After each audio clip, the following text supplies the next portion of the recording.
Opinions expressed by the On the Spot with David Rodgers show are solely based on the show's hosts, guests, and viewers. We are solely responsible for all show content in its entirety and does not necessarily reflect the opinions of any sponsors in any way. These broadcasts are presented and made public by the On the Spot with David Rodgers team in the hope that it'll be entertaining and informative to our viewers and listening audience. Ladies and gentlemen, boys and girls, children of all ages, it's 7 o'clock and time for On the Spot with David Rodgers. And now, here he is, Mr. Friday Night, the show pony himself, the man, the dream, the legendary David Rodgers.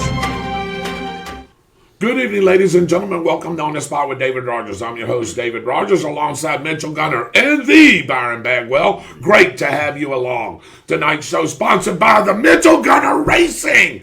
Be sure to follow our favorite NHRA Division II Summit ET Sportman Racer as he tears up the tracks in the southeastern United States. Follow Mitchell on Facebook for the latest. Let's get the show started as we always do with our prayer, our pledge, and our patriotic quote of the night, which I know you have one. Yes, I do. Ladies and gentlemen, everybody watching, everybody here, please bow your heads as we do our prayer. Our righteous Heavenly Father, let us once thank again for a wonderful and glorious day you've given us, dear Lord. Thank you for this past weekend. Thank you for this great week that you're going to give us this week as well, dear Lord.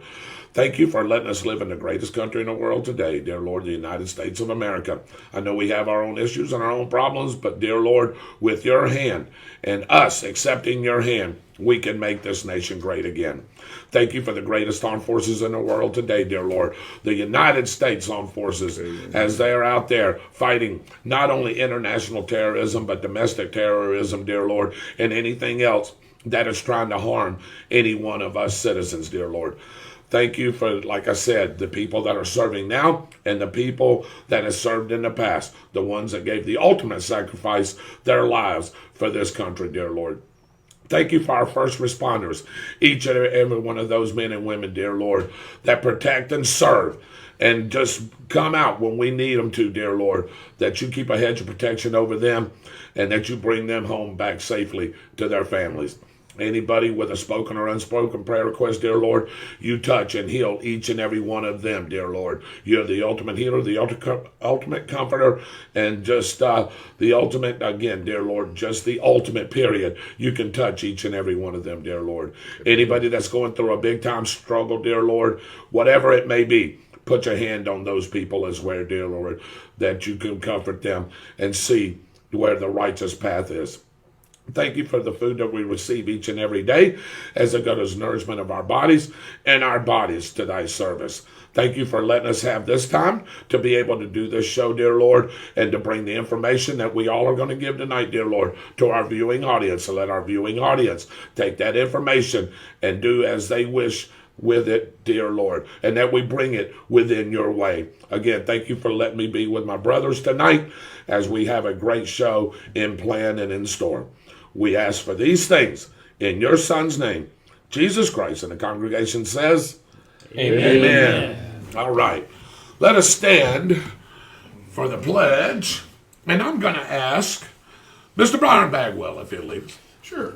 I pledge allegiance to the flag of the United States of America and to the republic for which it stands, one nation, under God, indivisible, with liberty and justice for all. Amen.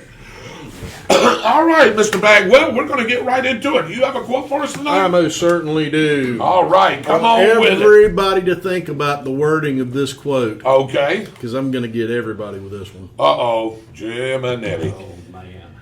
Education is a weapon whose effects depend on who holds it in his hands and whom it is aimed at. Ooh-wee. Hoo-hoo. Wow. I got two. Okay. Since you said you're going to get everybody, I'm just going way off the deep end on this one. Karl Marx. It's not Karl Marx. I'm going to say that's a good guess. I'm going to say because that's how they do it. Yeah. I'm going to say Confucius. Nope. God. I'm blank. Stalin. Wow. Mitchell Are Gunner, you Mitchell serious? Gunner has Mitchell it right. Gunner. That is a quote from Joseph Stalin. Wow. Wow. Mitchell Gunner, how did you know that? I'm He just pays smart attention. like that. Well, you he- seen it on his thing today, No, I didn't did you? not. No, he didn't. I haven't posted on Facebook in a while. Yeah, I know you haven't. Gummit, man. Nice, man, Glory nice. road. Well, you know that's Glad we're not counting. that's a when you read stuff like that, it sounds like that could be innocent and Yeah. useful and everything else. But when you start thinking about the men that wrote that type of thing and what's going on in our education system in some of the United States of America right now, it is really, really potent. Because Yes, if it you is. take a look at what we talked about last week, what I talked about last week, they're using not only the school system as a weapon, but they're using our children as a weapon against us too. I got to say that you are so right about that. Yeah. If you undereducate the people, you have more control. Yeah, of course, And yeah. that's why Stalin twisted the words there Yeah. to make the people believe in their government that they were looking out for them and they would ask less questions. Well, Marxism is a veiled evil. It says that government basically is only going to be there until the people can govern themselves. Selves, right. But the problem with that is once men have power because of human nature, they don't want to give power up.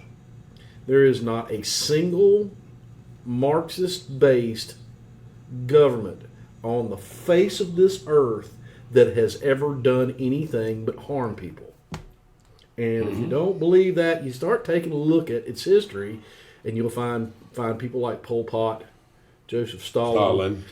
Ho Chi Minh, the wonderful Chinese government that we have now. And Mussolini too, right? Mussolini was a fascist. It's Well, a little bit different. Yeah. A little bit different. Yeah, a than little pure- bit. Yeah, I pure guess so. communist. Yeah. And even Hitler to a point. Hitler was a socialist. And people look at people like me when I say that, and they go crazy. But Hitler was a socialist. He was a Nazi, but the Nazism has parts of socialism in Right. it.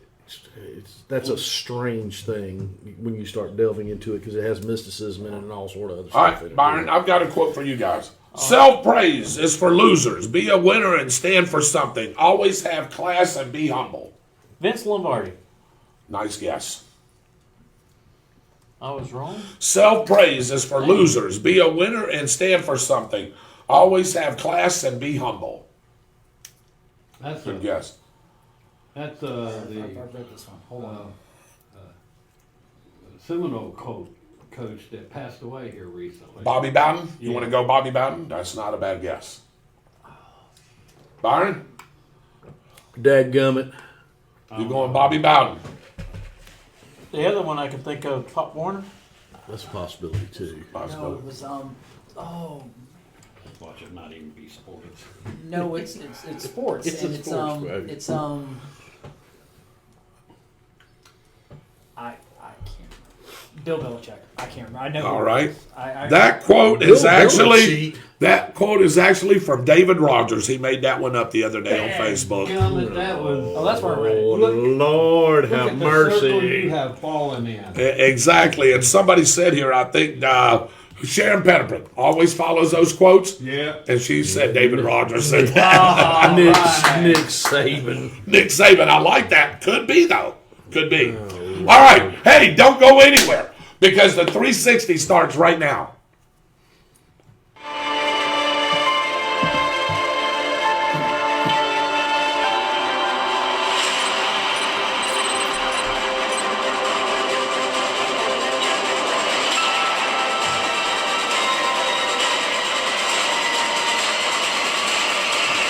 This is the 360. Your news and weather update is 360 degrees in just 360 seconds. Tonight brought to you by Harry Business in the Deerfoot Plaza, home of the $10 haircut. Call Dave and Company, 904-964-3338. You can contact him on Facebook as well. He can give you the hours, and I can tell you, ladies and gentlemen, it's open 7 days a week now. Yep. How about that, huh? Get your haircut anytime. Sunday and Monday's picking up really good. There you go. Let's start off, Michael. More than 100 businesses in the state are under investigation by the Florida Department of Health for violating Governor Ron DeSantis' statewide vaccine passport ban. Good. The list includes, how about this? Gainesville, Mayor Lauren Poe, the Alachua County Board of County Commissioners, and the Alachua County Library District, businesses including AT&T, Starbucks, and several cruise lines, that are also under investigation. Did y'all notice a particular thing there? I think Michael made this wrong. Alachua County and Gainesville. Imagine that. Yeah, well, I mean, there is a simple way to fix that. Very shocking. You can't really fix Alachua County. No. And don't forget the school boards of Alachua County and Duval County. And Yeah. There are things they can do to fix those problems, but the businesses, How about that? they don't have to have a business license in the state of Florida. No, they don't. And that's what I would do if they keep on doing that. I just jerk the business license. All right. Let's go to Lake City, Byron. A Lake City man was arrested after police said he caused a disturbance at the tavern bar early Sunday morning. A bartender asked officers to tell David Thompson, not the basketball player David Thompson, this David Thompson's 31, not to ever come back. When police approached, Thompson was slow to respond to commands to get out of the vehicle. That's when police found 6 guns in his vehicle, along with some cocaine and marijuana. Oh, my goodness. He was arrested on charges of carrying a concealed weapon, possessions of a weapon during the commission of a felony, and multiple drug-related offenses. Nearly 100 animals, Mitchell, have been rescued from deplorable conditions at a home on Old Jennings Road in Clay County. I've seen some of those pictures. Did you see that? They said now that it could be up near 200. 200 animals. Everything. The Sheriff's Office, Clay County Animal Services, Clay County Fire Rescue, and other agencies were in the process of transporting animals from the home to a facility at the fairgrounds. Animal Services will need dry and wet food, treats, dog shampoo, puppy pads, collars, and toys to help the animals. They will also need help in caring for the animals and volunteers over the next couple of weeks to help out with this. If you want to do that, Mitchell, you can call 1-877-252-9362. That's 1-877-252-9362 from 8 a.m. to 5 p.m., Monday through Friday, to make donations or to volunteer your services. They can use your help. And I tell you, David, it was so bad that officers went into that house, had to wear hazmat suits to get in, and had to be scrubbed before they took them off. You know, I mean, that's you've got animals. You've got animals. We all have animals. Or had. And I tell you, or had. But you know, when you love your animals, it's like part of the family. I know when my dog passes away or my cats or whatever, I'm going to be a sad son of a gun. Yep. How can somebody just take 200 and something animals like that and just not care? I don't get it. I think what it is, they start out, trying to do what they can, and they take on too much, and then maybe they get over their heads, and then they're afraid to say something, or they're in a situation. I don't know if these people were bad or whatever, but anyway. Again, you can call 1-877-252-9362 from 8 to 5 if you want to donate, Monday through Friday, if you want to donate or volunteer. Finally, congratulations to Keystone Heights Airport, Mitchell, on their grand opening of their new facility in Bradford County. Work is also underway for the Crawling for the Fallen, right, Mike? That's correct. In November, and the Nitro Rally in December. That's the latest news from around the region. Now here's your weather forecast. This weather report brought to you by Austin's Weather Service out of Keystone Heights. Find Austin's Weather Service on Facebook and have a detailed local forecast sent right to you. And good evening, everybody. A great Tuesday evening. For those of us that aren't dying from the pollen counts. And unfortunately, it's on the screen for you. We are looking at increased numbers because of the dry weather that we've been experiencing, and it's going to continue as we go through the week. I do have some good news for you. We'll get into that shortly, but for the short term, Thursday is going to be the worst day of it with a pollen count of 7.8, followed by 7.6 on Friday. Numbers start to drop Saturday, really start to drop off Sunday and Monday. Why is that? Because there is rain in the forecast, a cold front coming. Lows could be in the upper 50s in Lake City, looking like a beautiful weather condition. Let's take a look at the regional forecast, and I'll show you why. Clouds are building in the areas from Pascagoula, Mississippi, north all the way to Nashville, whereas you're still going to see some sunshine from Atlanta, Charlotte, and down to Orlando. Seasonal temperatures. Nashville a little bit cooler at 75 degrees, and that's because that cold front's starting to make its way towards us. So we will see a few more days of partly cloudy skies, warm temperatures, but by the end of the weekend and into next week, more seasonal temperatures with lows in the upper 50s to lower 60s and highs in the low 80s. Locally for us, for the next 3 days, again, mostly sunny skies, a few clouds moving back into the picture Thursday into Friday. Highs in the upper 80s with lows in the upper 60s. The humidity will be starting to tick up a little bit, so it's going to feel warmer as we go on. But again, that cold front moving through next week is really going to drop temperatures down and make it feel like a nice, comfortable fall day. You won't be able to enjoy the really cool fall football temperatures this weekend. Next weekend, different story. Austin Stevens will have the latest on Austin's weather service as we move through the next 5 to 7 days. That is the latest from Austin's weather service. David, we're throwing it back to you. Thank you, Mike. That was a very good weather report, and we'll also have that weather report toward the end of the show as well. Now, I see why we all, with sinus problems, have some sinus issues today. Dave showed me some medicine he picked up today. He's like, David, I got to have this, man. He says, when I get home, I am taking this, and I'm out. That's what he told me. Yeah. So, again, thank you. Achy, yeah. All right. As you always know, but first, let me start before we do that. Tomorrow night, over at Fun Point, we got the trivia at Fun Point tomorrow night. It is hosted by Michael Heater.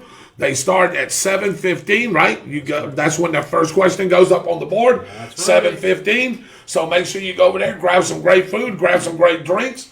Michael Heater will be doing the questions there. You want to give a hint on some of the questions, some of the topics? Let's just say that it would be wise for you to pay attention. We'll probably drop a little bit of a clue during the day tomorrow. I would not be surprised if your dietary caloric consumption comes into play with that one. There'll be a little bit of food and a little bit of astronomy thrown in there as well. How about that? How about any current events? Somebody asked me about current event. Yeah, we do current events. The one of the biggest hits that we're having here is, as you know, for those of you that go to Thursday Night Trivia at the Downtown Grill, and the answer is, which of course is this segment here. Right. One of the special questions that we do is called "We Interrupt This Broadcast." I like and that is on the current events for a particular year. One question recently had to deal with the Space Shuttle Challenger explosion. One dealt with the assassination of Martin Luther King. So we hit on major news stories of that year. And of course, we always take the entire time. Each week, we take a walk to the zoo and talk about animals and a bunch of other stuff like that. You're giving all kinds of hints. Well, I mean, these are the topics, and people come to expect it. So let's go to the zoo, and we interrupt this broadcast. Are two common themes that we have throughout each week. We have a great time with it. We encourage everyone to come out and have a blast Wednesday nights at Fun Point. In other words, study up on the current U.S. government. Yeah, there you go. Now, here is the answer to one of the questions for Thursday Night Team Trivia at the Downtown Grill. Michael told you what they do on Wednesdays. We have what we call, and the answer is, usually around number 4. That's what we'll do for the prizes and things like that. And the answer to all those questions can be 1, 2, 3, 4, whatever it is, usually 3 or 4, is whatever we give out here. You want to tell everybody what the answer is for this week? The answer is for this week, star. Oh, thank you. I am a star. Yeah, I seen at the beginning of the show there. How about that? Mitchell Gunner Racing. Downtown Grill. Yeah. Downtown, there you go. So star will be the answer to that. So if you come to Thursday Night Team Trivia, we start at 7:30. Hey, is one of those questions going to be, what is the emblem that's on the Dallas Cowboys helmet? No, one of them is going to do about you. Star? About Mitchell Gunner Racing. I can guarantee you that. How about that? So anyway, the answer is star. So make sure you come down there for Thursday Night Team Trivia at 7:30. We have been doing a raffle for a gun. You're in, Byron, for a 9mm Smith & Wesson. So is Miss Bagwell, I think 2 times now. Yeah, she did. He missed it by 1. So If you play on the team on Thursday night, you'll get a chance for that. We draw it high card, something like that. We'll figure it out. Anyway, Michael missed it this week. If he comes this week, he may get it. We'll try it again. Yeah, so we'll try again. $875 retail value. Wow. For this gun. You can pick it up at McDuffie's.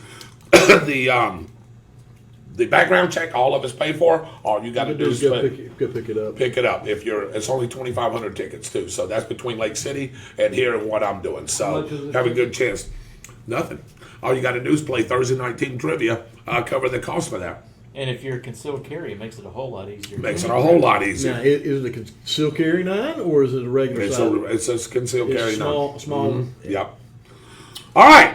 Now, here's everyone's favorite segment, and I'm going to ask Michael about this in a minute, that brings back a little history brought to you by our great media partners, WEAG Eagle Country 106.3 FM, Chuck and Mary Kramer and Lynn Bellis, who are my bosses on Friday night during Tornado Football, and, of course, our great partners, the Bradford County Telegraph, John Miller, John Ryan Tillman, Mark Crawford, and, of course, Cliff Smelly. Here's What's the Date?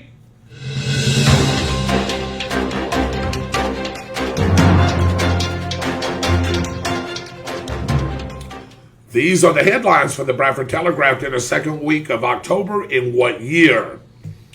Lottie man killed in shootout with deputies. Speedville man killed in motorcycle crash. And businessman wants to give non-residents a chance to hold office and start, Byron. How about that? Was that October of 2016, October of 2017, or October of 2018? Lottie man killed in shootout with deputies. Speedville man killed in motorcycle crash. Businessman wants to give non-residents a chance to hold office and start. Was it October of 2016, October of 2017, or October of 2018? All right, I'll read the first one. You read the second one, and you got the third one. Anthony Lee Hodges died in an exchange of gunfire between himself and Bradford County deputies following a domestic disturbance call near Lottie, Florida. After shooting at and stalking them, the two deputies returned the fire. A Speedville man who tried to bring a motorcycle and ATV racetrack to Bradford County 3 years ago prior was killed when his motorcycle collided with a Toyota Corolla on County Road 21B near Southeast 35th Street. A Stark business owner spoke to the city commission to push for changes in residency requirements to serve on the city commission. Mark Williams spoke on behalf of several business owners who own commercial property but do not live in the city about how they can be allowed to vote in city elections. How about that, huh? So again, our topics. Lottie man killed in shootout with deputies. Speedville man killed in motorcycle crash. Businessman wants to give non-residents a chance to hold office and start. Was that October 2016, October 2017, and October of 2018? Now, before we get to this, Michael, we got to pull a winner. Oh, yes, we do.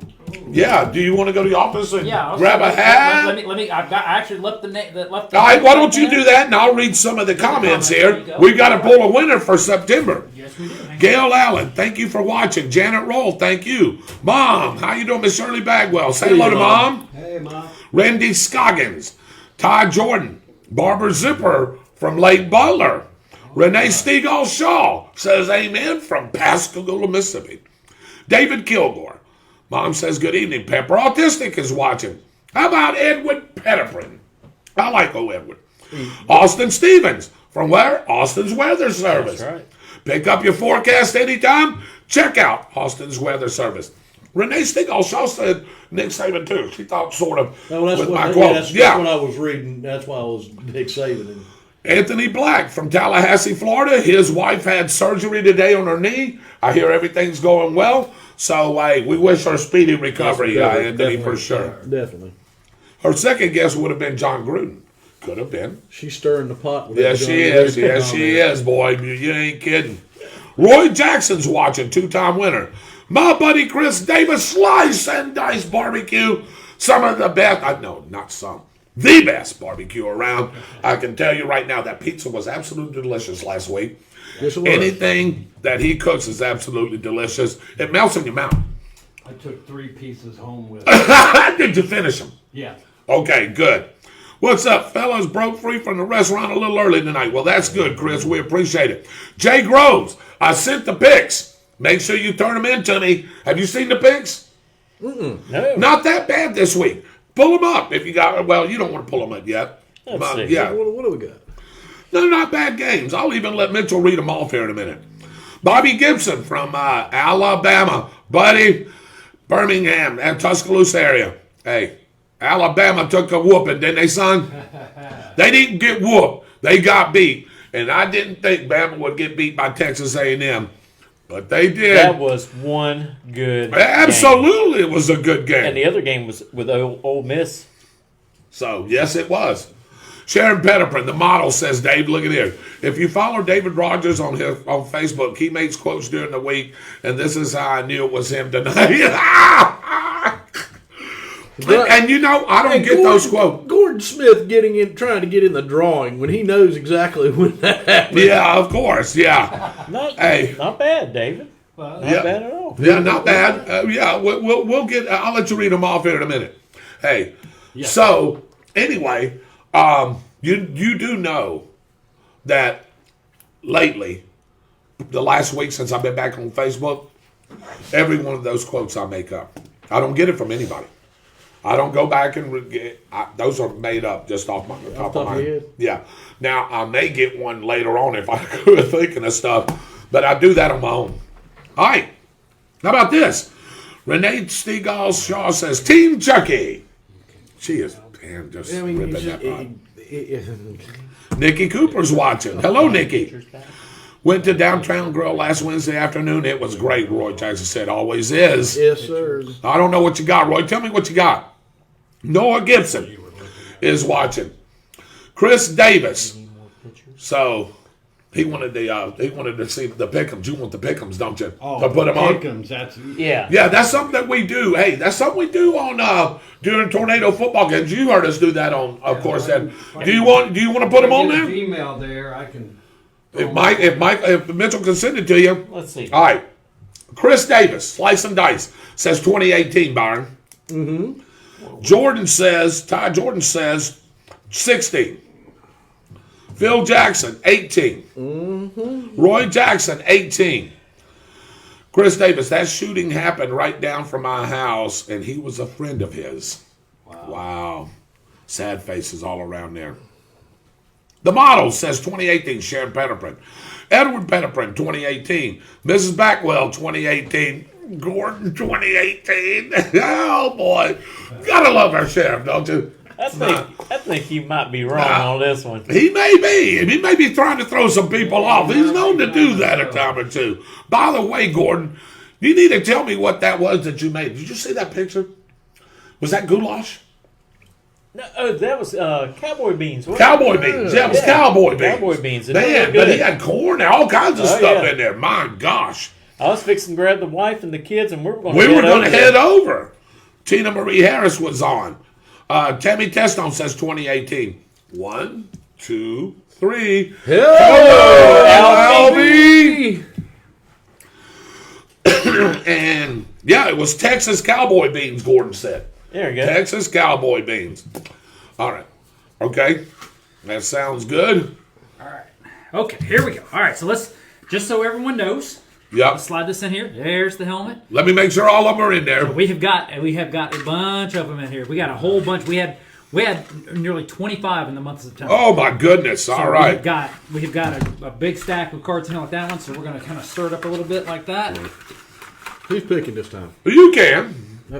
You won't. It doesn't matter. I know. I just saw Mitchell was over here going. I was getting ready. That's all right. I got it. All right. Let's wait a minute. We're going to hold this. Let's wait a minute. Here. All right. I'll let you pick. Ready?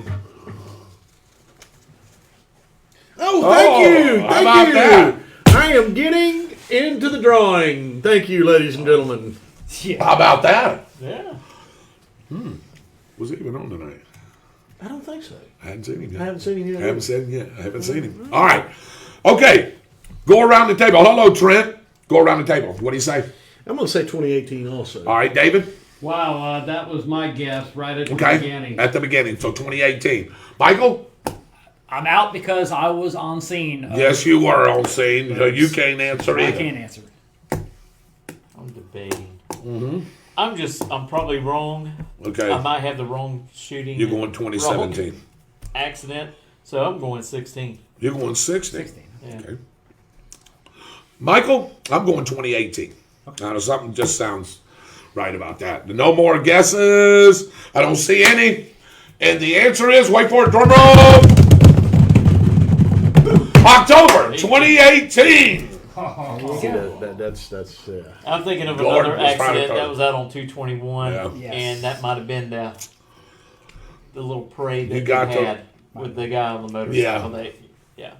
You got to remember, too, man, Gordon Smith got a memory like a hawk. He ain't gonna remember. I don't know how he remembers all this stuff, Michael. I guess you help him out, Michael. it's probably not very easy for him to get the shootings that Out of it, yeah. That's When you have a deputy involved shooting, that tends to that tends to stick with you. in your head. Yeah. All right. Bunch of people got in tonight, which is Yes. a good thing. Yes. All right, Byron. Since you were so excited about this, I'm going to let you read it. You gonna let me read it? and open it. All right. And the winner is for September. That's right. Byron Bagwell. All right. You're disqualified. Mr. Jason Dodds. Yeah, there you go. $25 gift card to the Downtown Grill. Byron, I guess, do you sing? No. All the time. All the time. So guess what? I'll give it to Michael as soon as the show's over. I'll write it out. You could just run it over to his Drop it off office. to the office. Yeah, just run it right to his office.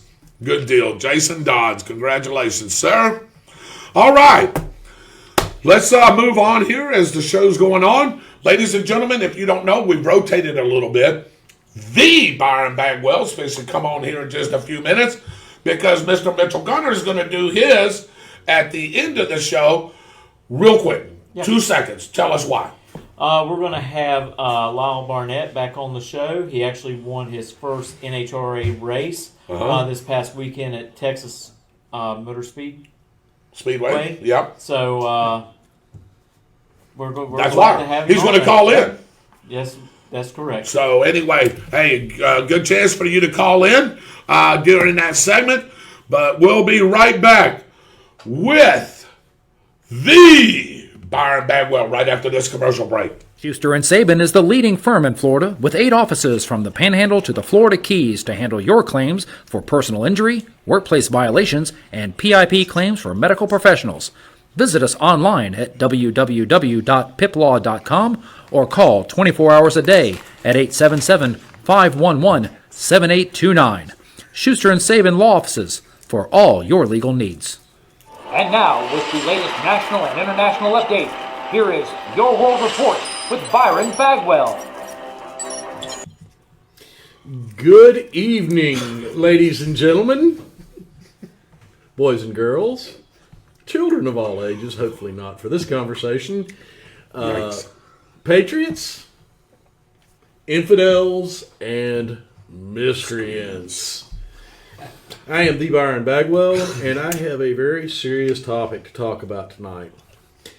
I have a question to ask of everybody. I'm going to ask the group here, and I'm also going to ask you guys a question that is on the top of a lot of parents' lists that have children in schools nowadays. And I know that this really doesn't concern Bradford County because Bradford County is not going to do this.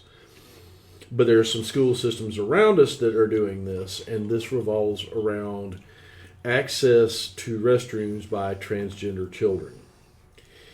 There are some issues here with this that are going to be inherent with this conversation that are very sensitive. So you might, if there are children watching, you might want to make the children go to their room for this one because it's a pretty sensitive issue. Yes, good call. And give people a few seconds to get their children elsewhere. and then we'll go into this. But I'll make it really simple to begin with, and that it won't while they're going. What do you think, gentlemen, about allowing boys in girls' bathrooms and girls in boys' bathrooms? Absolutely not. For me. Don't think it's a good idea? No, I don't. No. I do not as well, because you're always going to have that incident where someone says that they are transgender when they're not. When they're not. And they're going to meet up with their boyfriend or their girlfriend in the opposite bathrooms, and things are going to happen that shouldn't be going on. In schools, period, but in schools. That's pretty much my feelings on it too. Kids are going to be kids, and especially teenagers, they're beginning to figure out what men and women are, and they experiment, and they're going to do things that the parents and the school don't allow. And people are going to lie, and they're going to go do things that they shouldn't be doing. Right. And the bottom line is you can't change human nature. What we're trying to do is we're trying to change human nature for a small percentage of the population. Now, that being said, there can be an open debate about whether transgender people,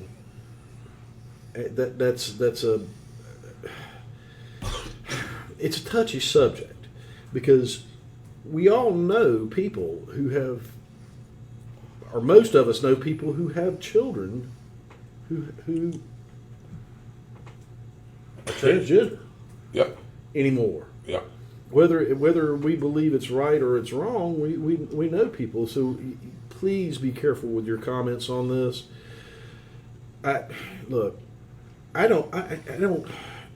have a problem with the bathroom thing. I have a real issue with the bathroom thing for multiple reasons. I can solve it. Okay, can I add something to that? Can I add something to that, Sure. B? I have problems with the bathroom and the dressing room as well. Oh, yeah. And physical and the locker rooms? Yeah, absolutely. Oh, yes. Yeah. So, bathrooms, locker rooms, anywhere else rooms that you have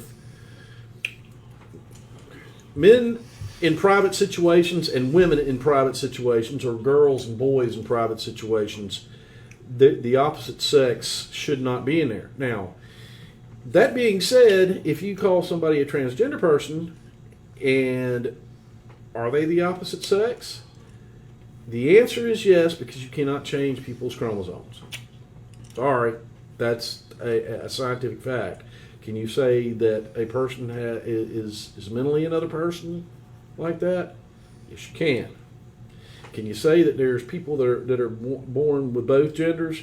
Yes, you can. The number of that is very small, and it's normally corrected at birth. So you don't have that issue at all. Look, the reason I'm getting into this topic is because I wanted to explain a little bit further on what I was talking about last week about what was going on with basically the Department of Justice and the Attorney General of the United States issuing basically a decree to the FBI to investigate parents. This is part of where this came from. There was a gentleman in Lowndes County, Virginia. His name is Steve Smith. And I hope everybody's got their children away, because here comes the delicate part of this. He has a freshman daughter that was raped in a bathroom at school by a transgender student. He went and protested their policy at a school board meeting. As a result of his protesting, which they basically said he unlawfully was unlawfully assembling and resisting arrest, the SWAT team that was there basically threw him to the ground, busted him up, and handcuffed him and took him to jail. After he was there to protest the fact that the school board had this policy, and his freshman daughter was raped in a bathroom by a transgender person. Now, that being said, that's horrific all in itself. And it's bad for the father. It's bad for everybody. But it's really bad for the daughter.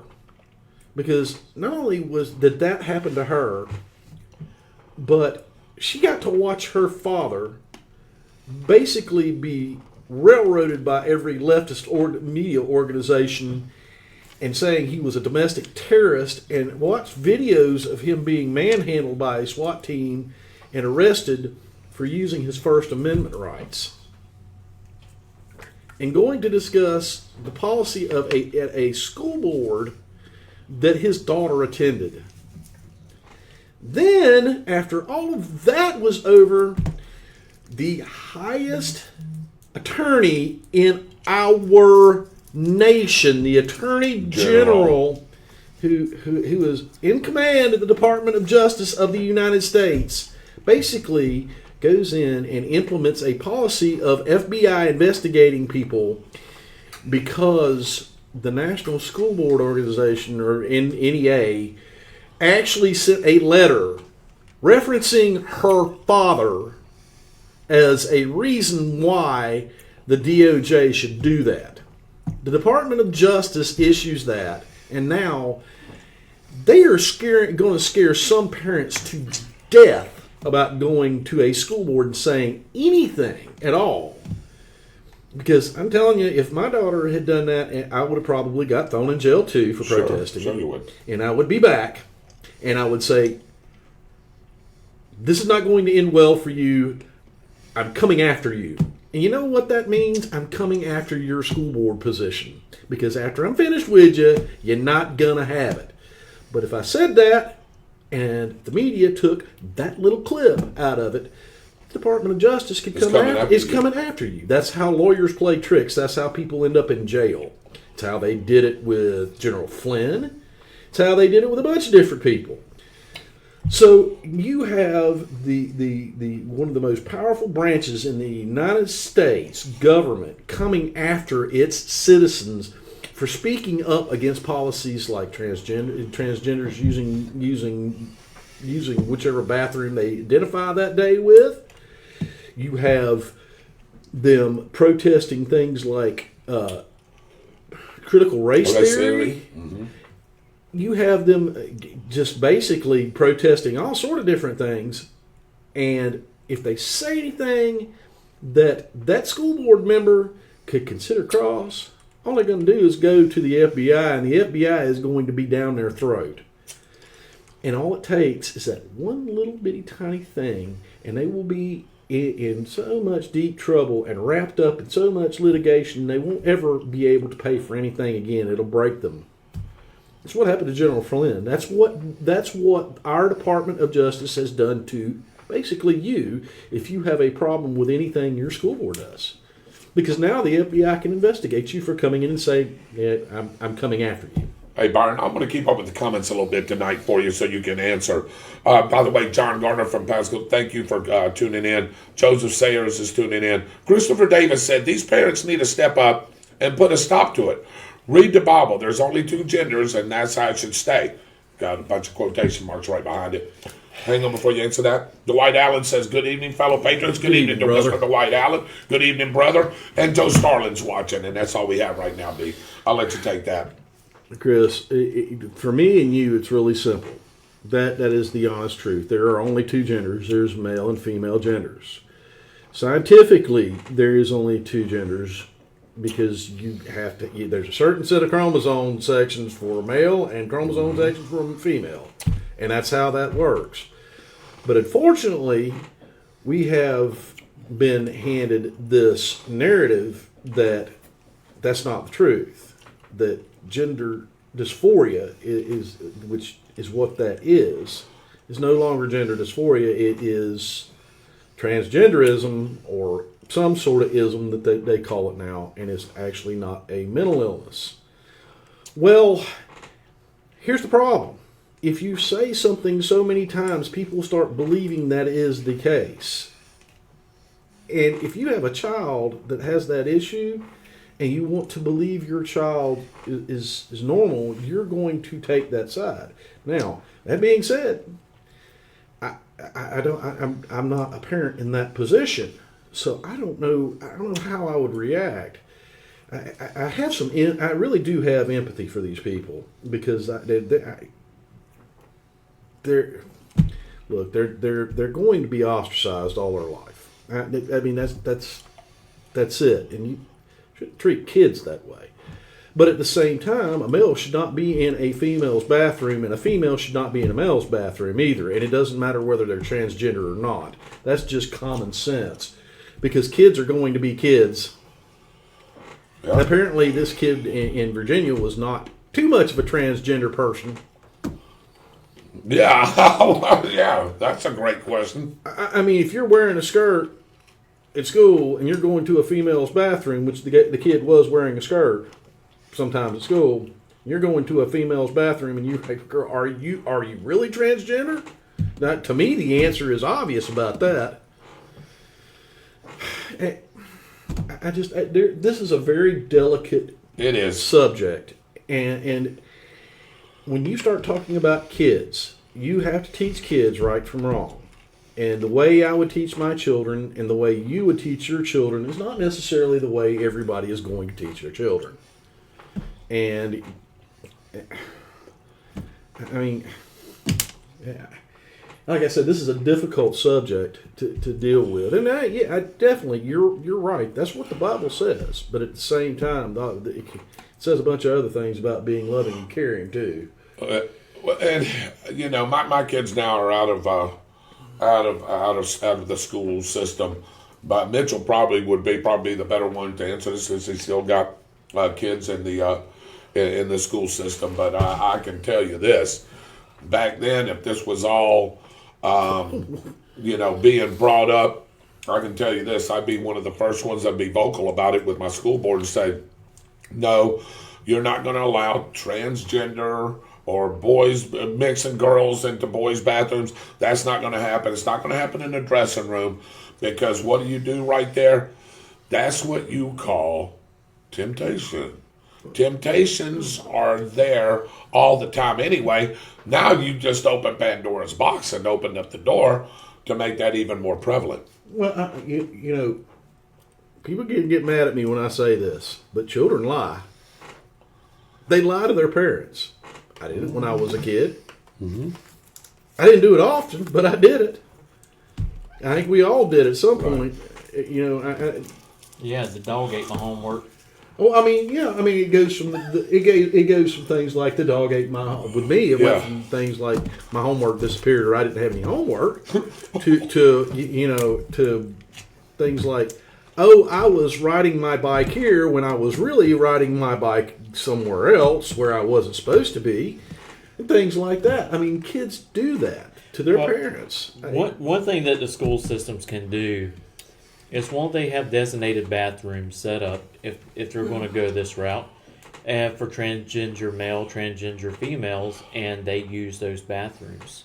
Why can't they just set up, 2 or 3 you can. That was one of the fixes I was going to say. And that squashes a lot of the issue. Yeah. Well, the argument is going to be with that, and I've heard people say that, and it is a very logical way to do that, is that you're making these children feel like they're different, and they're really not. See, that's the problem. They really are. But we're allowing people to go on saying that they aren't different. They aren't different. A female can become a man. A man can become a woman.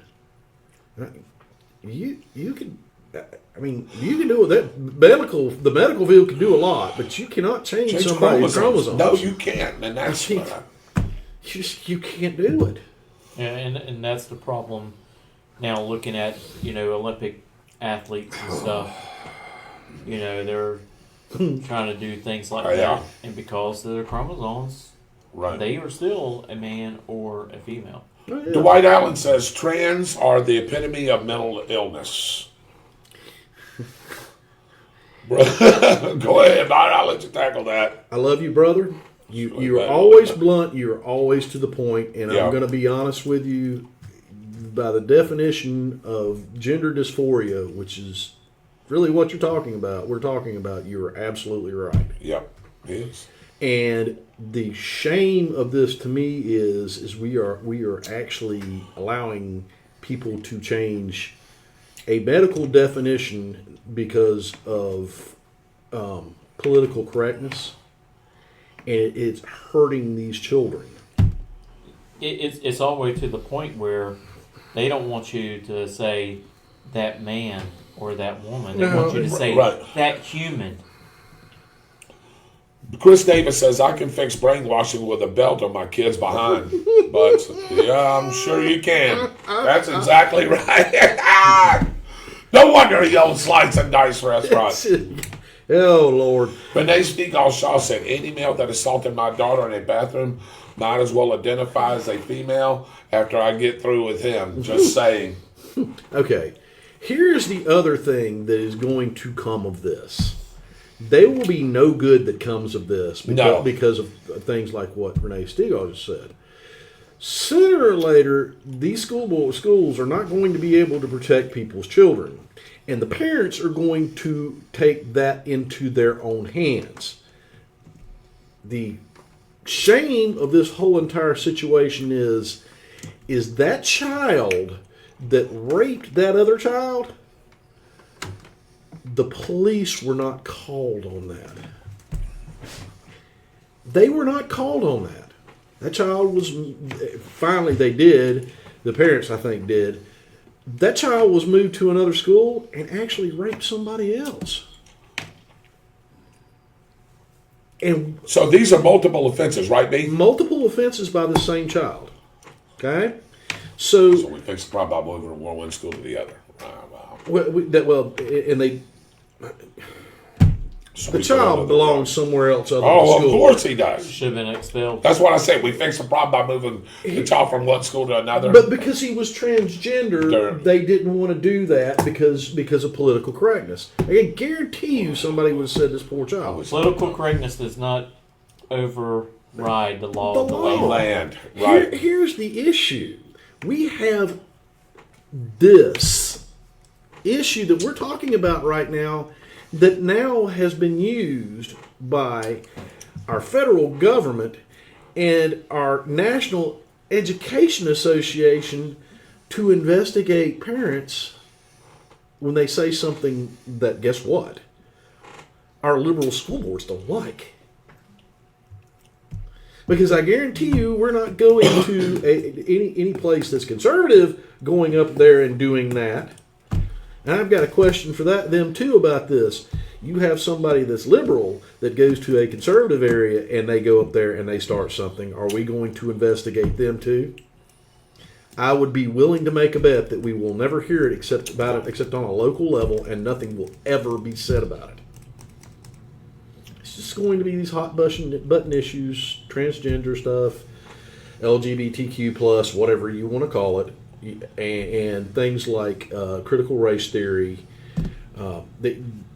When people go say something about that, you're going to hear about parents and the FBI going to investigate parents. Well, we don't have to worry about critical race theory in Florida, in the state of Florida at all. But can I read something, Roy? Sure, go ahead. So I won't say the other part, Roy, because I don't want to get kicked off Facebook because then and we don't want to be demonetized. Exactly. YouTube either. So him and Dwight said both put porta potties out there for him, and he says on the quad and lock all the bathrooms. I don't know if I don't fix it either, though. How far do you go? Or how far do you go? Right. How far do you go? I mean, you say everybody. We say everybody is born basically equal to each other, and if that's the case, why should we? I mean, with the exception of maybe handicapped people because they can't physically, why should we do anything any different than what we always have done? Except tell somebody that thinks they're a boy that thinks he's a girl that he's going to the boys' bathroom, and a girl that thinks she's a boy, she's going to the women's bathroom. I mean, that solves all of this. I mean, it solves every single bit of it. See, here we go. I'm sorry, Byron, to interrupt, but I have to protect my brother on this one. I don't know if you just seen that. Brother Dwight, from that last comment, which I didn't think there was anything wrong with it, says Facebook just told him that his comment was hate speech. There's nothing. See, where was that at? What did he say? He says, he was trying to answer to how to fix the problem. Put porta potties out on the quad and lock all the bathrooms. That's all he said. Was it that comment, or was it the comment before where you said? I think it was one. Maybe it was the one before. If it was the one about it is definition the trans of are the epitome of the mental illness. What you need to do is you need to pull up the definition of gender dysphoria, and you need to send it to Facebook. Well, Facebook's under the gun now for using their outlet to create hate to make more money.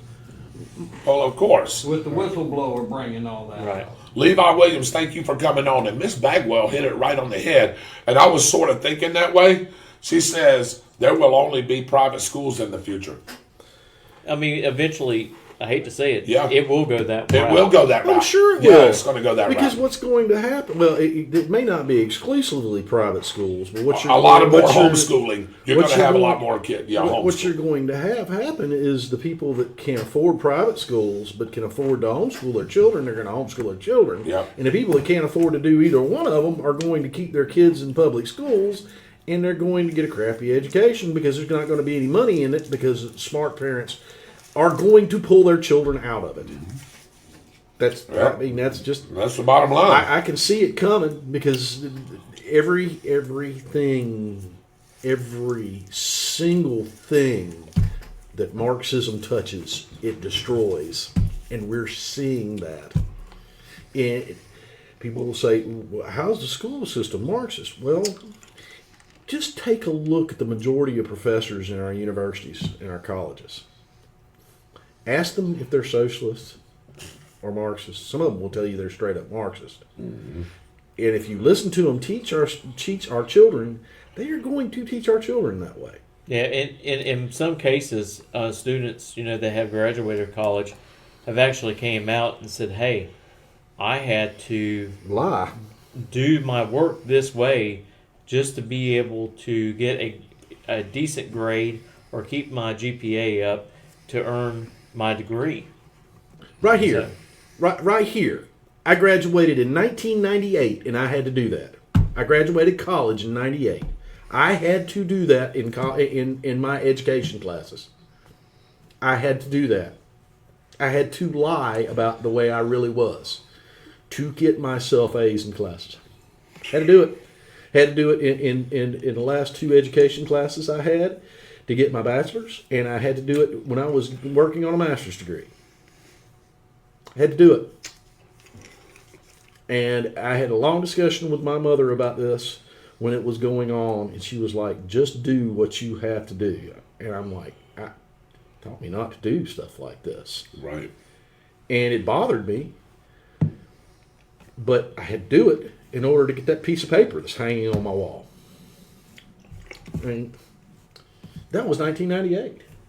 Right. It was 22 years? 22 years ago. Yeah. And they didn't have to do it in all the classes. But I can tell you if it was some of them then, it's all of them now. Yeah, it is. So, I've thought about going back to school, but I can't do that. I mean, you see me on the show all the time. I will never be able to keep my mouth shut about that. I will be on here every week running my mouth about it. And it will never pass. So I wanted to start this conversation because I wanted everybody to take a look into this guy. Once again, this guy's name is Steve Smith. Did he break the law? It's possible that he did, but I wasn't aware that school boards were a place that the public and the parents couldn't go to file to give complaints about whether they were protesting or not. So maybe the laws are different in Virginia, but I wouldn't think they were. So So everybody take a look and see what you can find out about it. There's stuff that's been on Fox News, and there's stuff. The Daily Mail has had something on there about that. But when you start piecing the puzzle together and you start understanding that the gentleman that the NEA used basically to get the DOJ to say that the FBI needed to investigate parents of students in this country is a guy whose daughter was raped in a bathroom by a transgender student. That in itself says everything that you need to know about how messed up that situation is all the way around, and how our government at every single level has failed in this issue. That was a great topic, buddy. And I'll tell you, I want to read a couple of things, Chris Davis. And it's funny, Chris, because we was talking about this at lunchtime today. He says, I quit the UF because they forced me to take a race and racism class. Yep. And was told no one could be racist towards white people because we are a majority. And that was from the professor and his academic advisors both. It's called critical race theory. That's where that comes from. Yeah. And I would have looked straight at him and I would have said, well, you don't know the English language very well, because the definition of racism is a race that considers a person that considers one race superior or inferior to another. I would have looked at him and said that, and probably wouldn't have gotten anywhere because he's brainwashed, of course. Marxist. Shirley Bagwell said, sadly, it is worse. Agreed. Now, Edward Pennerprince says, Byron, real quick, we are talking about two different things. One is what you are born as, male or female. That's correct. And what you want to be identified as. The problem is what you're saying is where does that end? If you want to talk about identifying as something, if I want to identify as a bull, I want to be identified as a Watusi bull. Because you're full of it? Oh! Maybe because I'm full of it. But, you know, I want to be identified as a bull. Can I be identified as a bull? Or how about a toaster? Can I be identified as a toaster? Sure you can.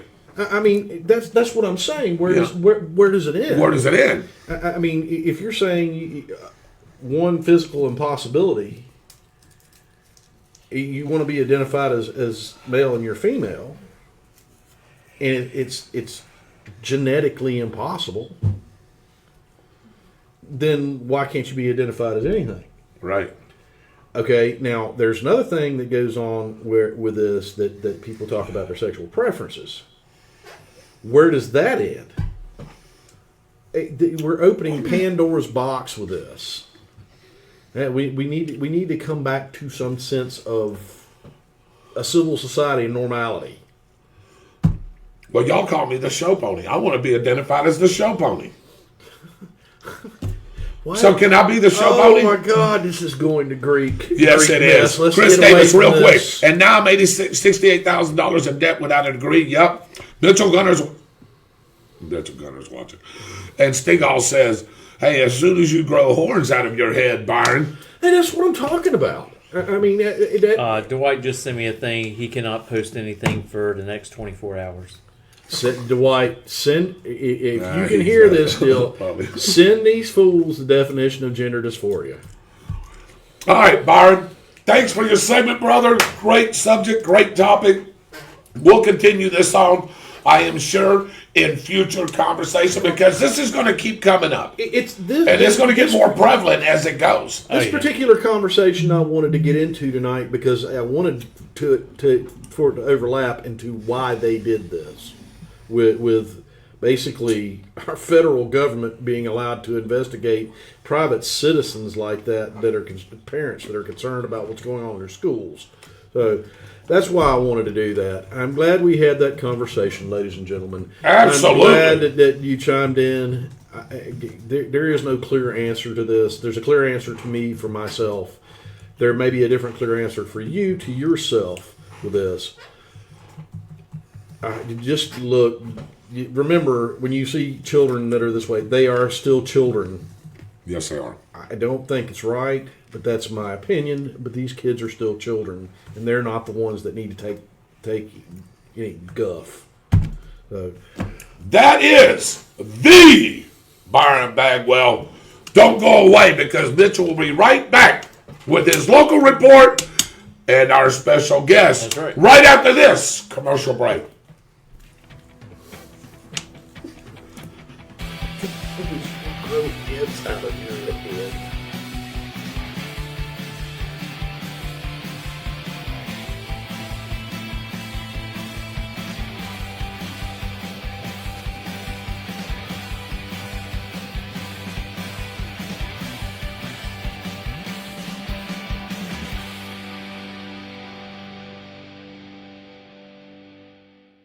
Community happenings and topics with our own local voice on current events, Mr. Mitchell Gunter. Good afternoon, ladies and gentlemen, and thank you for joining us.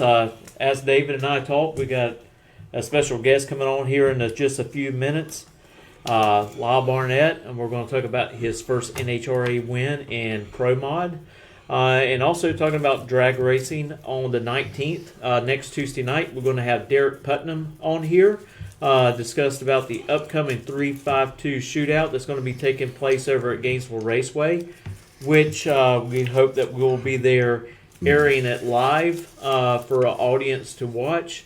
It's going to be a great day, a lot of action going on, and hey, if you're not doing anything, come out to the track that day. You'll get to see a car show that's going on. They're going to have vendors out there selling shirts and merchandise. And, of course, you can sit in the stands and watch the racing. That will be cheer you on, right? Yeah, cheer me on. I'll be running the open comp class, which, would be really nice if I can win that. That's $2,200 in my pocket. Would you take us to Texas Roadhouse, if you went? Oh, yes, we definitely would go there. All right. Wait a minute. I thought we were putting a turbocharger in his car. No, we'll have to eat first. We'll eat first. No, we'll eat first. We'll eat first. Okay. No, you know what happens to that money, right? The wife gets it. I was about to say the wife is going to get it. We ain't going to Texas Roadhouse on that money. I'll put it like this. Out of that money, we'll go to Texas Roadhouse, and whatever's left, some of it go to the wife. I'll keep a little bit to myself, and I'll take 15% out of it, and I'll put it in church, in the offering. There you go. And that's usually what I do with my winnings. I take a certain percentage out of it, and I tie it in church that Sunday. So, unfortunately, I haven't been able to tie any prize money in a little while. That's all right. But, it's coming. You just never know. When the stars align just right, it's your night. Maybe on October 30th. Who knows? Got to get that light. So here about 8:30, I'll be calling Mr. Barnett. I just want to mention a few things. A lot of things that have been going on in the area is people passing buses that are stopped with flashing lights. Please do not do this. If you go around a bus that is parked with their flashing light, before school or after school, there's always a chance a kid running across the road or running in front of the bus to go across the road that you cannot see. I know here in Bradford County, our transportation department tries to do their best to make sure that they let them off at their bus stops and pick them up always on the right side of the road. But in other counties, they don't. I'm just going to tell him. I'm going to call him. Yeah, if you want to go ahead and call him now, Mitchell, tell him we'll call him here right now. Go ahead and get him on. So while Mitchell's doing that, anyway, a couple of other things I know Mitchell's getting into, but I want to get into some tornado football really quick. This week's game is away in Baldwin. This is only the second road game. Can you believe that? Yeah. We're in game number 7. Only the second road trip for the Tornadoes. They're going up to Baldwin. Because that's in Duval County, on the back end of Duval County, that game time is 6 o'clock. 6 o'clock kickoff. So if you're listening to it on the radio, 5:30 pregame show, 6 o'clock kickoff. So by the time we're done almost, Mike, These games are barely starting. That's true. We're going to be at halftime or into the third quarter. So you know how Kevin gives scores? He probably ain't going to be able to give no scores because there ain't going to be no scores to give. But before Mitchell goes on, Right. give them the good news Oh! about what's going on with a certain person that plays for the Tornadoes. Oh, yeah. You're talking about, who? Alford? You're talking about, no. About our quarterback. Oh, yes, Mr. Smith, Mr. Jones. Yeah, Mr. Jones suffered a concussion a little bit ago, a couple of games ago, and actually it was that last game, and he was on concussion protocol, but he's back. He should be able to start for the Tornadoes, and if he can't, John Tess Williams stepped in. And looked good. Did marvelous. He's an athlete. Dual threat. He can throw it. He can run it. Right. I mean, he did very well stepping in. I think we're going to get both the quarterbacks back, aren't we? Yes, we are. And Shanks is coming back too. And guess what? All right. We'll take a look at that too. Oh, yeah. Let me tell you something.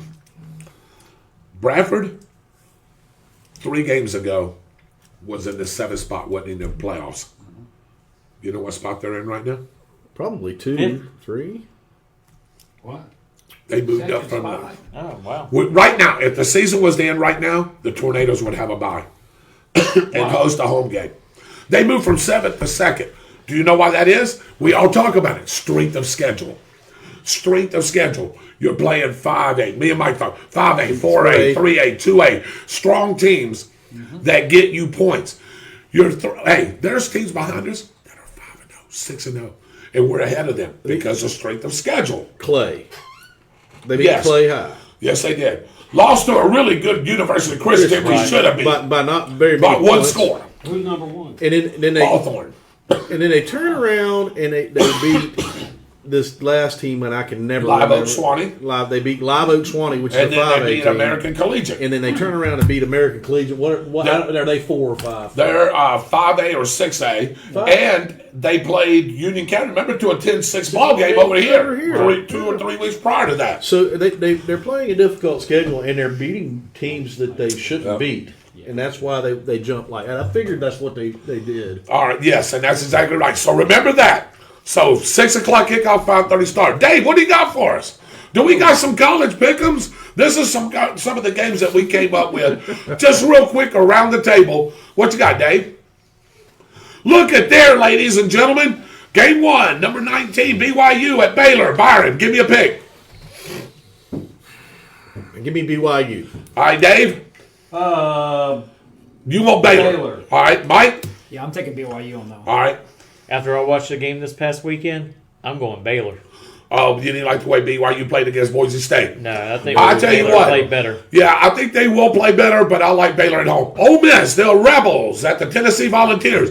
Let me tell you something really quick.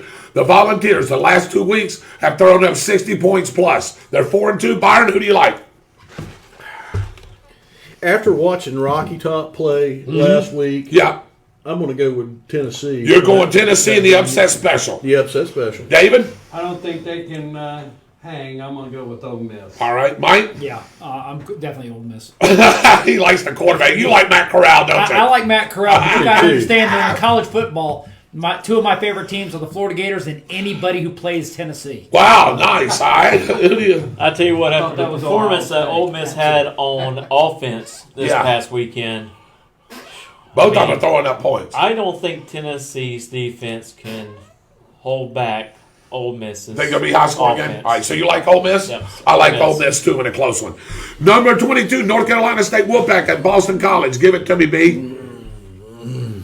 Oh, I know. This is the toughest game on the whole dadgum docket. Yeah, well, for a lot of people it won't be because they've never watched either one of these teams No, play. they're ACC but they're teams, both so- good football teams. Yes, they are.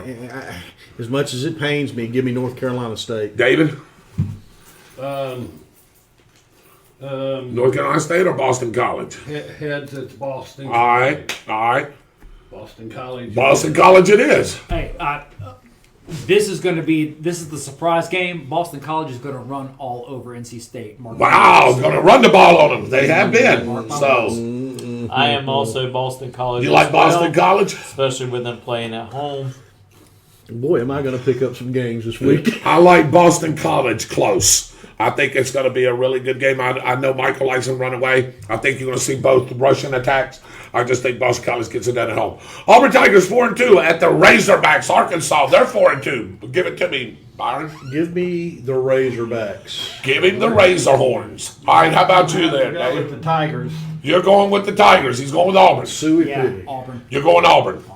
I am also going with the Razorbacks because of the high scoring game that they had, their offense. Yeah, Auburn did beat LSU. I understand that. LSU, we don't even know who they are. We're fixing to find out here in a minute. I'll take the Razorbacks. High scoring affair, closer to what people think. Number 20, Florida Gators at the LSU Tigers, 4-2 and 3-3. Mm-hmm. What you got there, B? Give me the Florida Gators this time. Yep. David? Go Gators. All right, Mike? Oh. I'm going for the Gators, but this is gonna if they take it, it's gonna be close. Okay, I think so LSU, you like Florida Gators? LSU is going to come out and play. I agree. Hard and harder than they normally do. LSU can't stop a running game. I think they'll come out and play hard because I agree with him. You like Florida close? I like Florida close. Florida 23, LSU 17. I like Florida Gators too, and a close one as well. All right, number 12 Oklahoma State Cowboys at the number 25 Texas Longhorns. Who do you got? I know. I already know who I'm taking. I do too. Give me Texas. Okay, you like Texas in a rebound game. David? Oh, man. I guess I'm going to go with number 12, Oklahoma State. All right. No, Longhorns take that one. Okay. It's going to be a close game. I say Oklahoma edges them out. I like Oklahoma State in a shootout again. In a shootout, I like Oklahoma State to win there. I'm telling you. All right, here we go. Number 18, Arizona State Sun Devils at the Utah Utes. Don't let this game fool you guys. Utah has been beating some Pac-12 teams. Of course, they are Pac-12. They have lost a couple. Who do you like? Got to go with the Arizona State. I'm sorry. In close games, I'm going to go with that coach because of who he is. All right. David? This is going to be a flip of the coin. All right. Heads, I will go with Utah. Utah it is. Utah. Yeah. Is that a two-headed coin? Yeah. Michael said, "Jeez, I already know." Yeah, it's Arizona every hour of the day, buddy. Utah's going to get buried in this one. I can promise you. It's going to be Arizona State. Yeah, it's going to be Arizona State too. I like them. All right, number 11 Kentucky Wildcats at the number 1 Georgia Bulldogs. Don't let this game fool you either. Wow. Georgia, the best defense in the country for the last 3 years. They're starting to put up some numbers on offense. Kentucky plays good defense. They play sound fundamental football. They're at Georgia.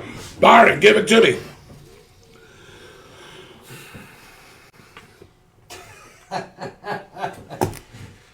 You know what my gut is telling me? I know what your gut's telling you, but what is real? My gut is telling me that Kentucky's going to win this game by 3 points. Okay. In a very, very, very good football game. Okay. And all you've got to do to understand how good Kentucky is watch what they've done over the last 3 or 4 games. Who have they beaten? They beat Florida. Everybody. They beat LSU. They beat Florida and they beat LSU in the last 2 games. Yeah. And that coach, we know Dave we and I know about this coach because we had this coach at Florida State. I'm going to take Kentucky in a very close game. Kentucky in an upset. In an upset. In a very close game. I'm not saying in a very close game. Kentucky's not blowing them out. There's nobody blowing Georgia out. No. And plus, I want to see that happen with the SEC anyway because get in that turmoil. Yes.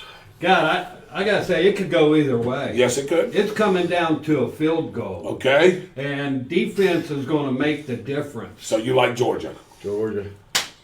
Yeah. You like Georgia. I figured. Georgia's got a good football team, man. I got to go with Byron on this one. I think Kentucky Finds a way to win it. Finds a way to win it. This is any given Saturday. 2 or 3 I think this is. Do you think this might be the Saturday? I think this is where you're going to see Kentucky. It's just like Keystone Heights High School. Keystone Heights is undefeated, and they're going to run the rest of it. Same colors. I agree. I'm telling you, Kentucky is going to beat Georgia. There's going to be some very upset people here Well, it'll be some happy people at Florida. Very happy people in Florida. Yes. All right, so you like Kentucky. So 2 Kentuckys and a Georgia. I'm with Kentucky. You're going Kentucky. Who's their coach? Mr. Stoops. Mr. Defense. Yeah. Well, he's having the Florida State, yeah. Ooh. They are actually going to be able to contain Georgia's running game, I do believe. Oh, yeah. So close? I'll say by 6, Kentucky. Ooh. I like Georgia in this one. Close. It's going to be a close game. 7 points, tops. And I'm going to go ahead and call it 28-21, 28-20 Georgia. Kentucky's going to score on them. Oh, yeah. Their defense is good. And I know Auburn only scored, 7 points last week? Yeah. So Kentucky's going to score. They're going to find a way to score. It's not going to be Georgia's going to outscore them, though. It's not going to be a running game. No, I think that's what I'm saying. I think they both going to stop the run. I like Georgia in a close one. I like Georgia in a close one. And I'll tell you this one. The first team to score 14 wins this game. If Kentucky can come out and really hammer it in the first quarter and get a lead, a decent lead, they'll hold it for the rest of the And see, I want to say, and I'm glad you said that because I'm going to say the opposite thing of Georgia. That's how they buried Arkansas. I thought for sure Arkansas would give them a better game than that 35 or 38 to nothing. We ready? All right, we're ready. Really so, good. Georgia in a close one. All right, guys, our guest is coming on.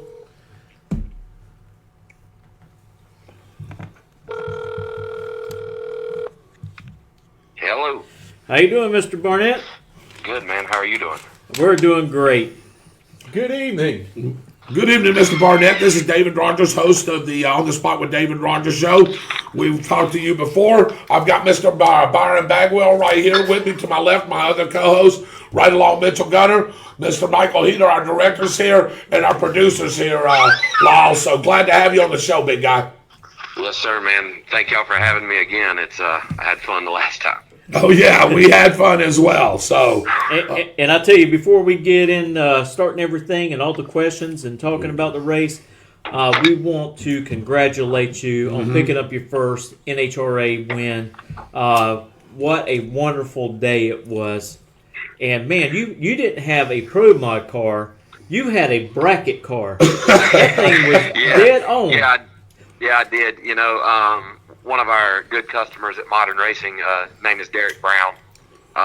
He's a notorious top sportsman racer, very good at his craft, you know, and he was in the shop today. He's bought a new car, and he told me, he was like, man, if Top Sportsman would allow you to run 580s, you'd have won that too.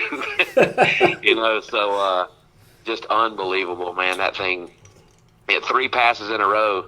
It went 495 with a 1 to the 1,000 foot. To the 1,000. It duplicated 3 runs in a row. wow. So, you know, just unbelievable, man. I really couldn't ask for a better day, obviously. Well, I texted you that morning, Sunday morning, because I seen that you was on the, you know, watching the live that Courtney was doing on Facebook with, you know, Erica's sister. Yeah. And I said, you know what, I want to wish him luck today. So I wished you some luck, and I went in there to my wife and I started talking to her. I says, I think Lyle's going to pull it out today. I really think he's going to win. And sure enough, you won. So if you want me to, I'll text you every Sunday before you win. So we'll make sure you keep on winning. If you see me checked in, posted on Facebook at any racetrack, you text me anytime you want to. If you are the lucky one, I'll take it every single week. That's pretty good. Would you like to walk us through a little bit of qualifying and how that went? I know that you had qualified 12th overall. Yep. You know, and we'll back up just a little farther than that. You know, I've ran a Pro Charge car all year long, and haven't ran bad, but just haven't ran great. You know, just not quite there with what you need to run up front with that combination, you know, and everybody, and you know, those of you that have raced long enough know that no matter what kind of competition you're in or where you're at, it can become discouraging if you're just going out there and qualifying in the bottom half and getting your teeth kicked in every week. Fortunately for me, and racing with Elite Motorsports, they have just an abundance of race cars, you know, and after Charlotte, my hometown race, we qualified in like the 15th spot and lost first round. We were in the pits, and Jake Harrison he is the head of the engine shop there at Elite Motorsports, and then they have their own little Harrison Motorsports team. His dad, Jim, and his brother, Clint, they have this twin turbo car. And Jake at dinner was like, hey, man, what if we just bring a turbo car back out? And I'm like, well, quite frankly, you're speaking my language. That's really what my passion is, you know. And literally a conversation over dinner 5 days later, the very car that Erica Enders set the speed record in a year and a half ago showed up at Modern Racing in Mooresville, and we went to work. Right. And I tell you, I like how you posted that on Facebook with scribbling it all out in the front so no one could see what was going on. Yeah, you couldn't tell if it was a blower car or what it was. So, you know, it takes us a week to convert that thing over, you know, and because it had 94s on it for Midwest Pro Mod. They were going to run that thing in outlaw trim.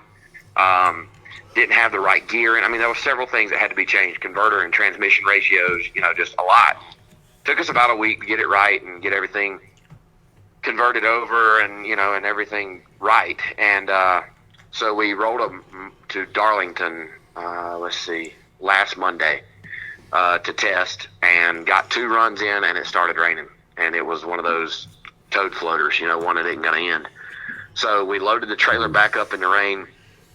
Johnny Maguda, Johnny Drama as we call him, headed towards Texas. And I flew out the following day. We made 6 runs on Wednesday of last week. So that was technically my 8th burnout. About 6 of those resulted in tire shake, just trying to get the car back, you know, balanced out. Made 2 pretty good runs down in the low area, in the high 580s on Wednesday afternoon, and we were ready for qualifying. In Q1, it went out and shook. In Q2, it went out and shook, and we couldn't figure out why. And then we started kind of diagnosing some problems, found some electrical issues. One thing about a turbo car that's quite different from a blower car of any sort or a nitrous car is there's a lot more that has to go right for that thing to go down the racetrack. You know, boost controller has to work right, wastegates have to operate properly. You know, there's just a lot that has to go on, and the electrical issues that we were experiencing were causing that to be an issue. So we got all that fixed up. In Q3, we went 584.8, I think, at 252 to set top speed of the meet. Q4, we went 584.0, again at 252, and that put us 12th in the field. From Ricky Smith, obviously, really showed him what he had out there and went 575 to qualify number 1. There was a 78. I think Jose in the Pro Charge Pro Line car went 78. There was a 79 by Stevie, I think. And then from the number 4 spot to me was a 580 flat to a 584 from 4 to 12. So while 12th is not just an outstanding qualifying spot, you know, when the field's that tight, man, it's all won and lost on the start line at that point. You better believe it. And I managed to get myself together, and I hit the tree pretty good on Sunday. You know, we had some luck along the way, though. You know, J.R. Gray came from the 16th spot and took out Ricky Smith in round 1. I ended up against J.R. in the semifinal, where I told Justin Elks, my tuner and owner of Modern Racing where I work, you know, I said, look, you do whatever you think is best to get us down the racetrack, and if I go red, I'm sorry. And I stuffed her in there and went 007 on the green side, thank God. And JR went out and shook, and that put us in the final round. You know, so you don't win many of these just based off of pure performance. You got to have some luck every now and again. You know, the field is just so tight. Right, and like you were saying with your reaction times, you was 034 in first round, you were 036 second round, and you know, in the final round you was 040 to his 107, a whole shot win. a big one, and we're going to dive a little bit deeper into that final round because I got some things to say about that. But in the NHRA, through the qualifying days, you'll have hours sometimes between rounds. On race day, you got to have your ish together. We had between the semifinal and the final round, we had 30 minutes. Oh yeah. And in the semifinal, I don't know if you watched the replay. When I turned off the racetrack, there was smoke billowing out from under the front end. In fact, Safety Safari comes over with fire extinguishers. And I'm yelling from in the car like, "Whoa, whoa, whoa, whoa! I don't think it's on fire. I think we're good." And it had blew the gasket out of the China rail in the back of the intake and had just coated the entire engine compartment oil. So not only did we have general maintenance to do, which usually takes longer than 30 minutes, we had a massive cleanup. Oh yeah. Just to get the car ready to go back up. And my guys, dude, I've got a team, that in the face of adversity just manages to pull through. And they worked their asses off and got that thing cleaned up, got it serviced, got it cooled down. I had some Chad Reynolds of Bang Shift was there hanging out. He got in there and helped. My dad, a couple other bystanders just jumped in with rags and started wiping, and we got that thing back up there.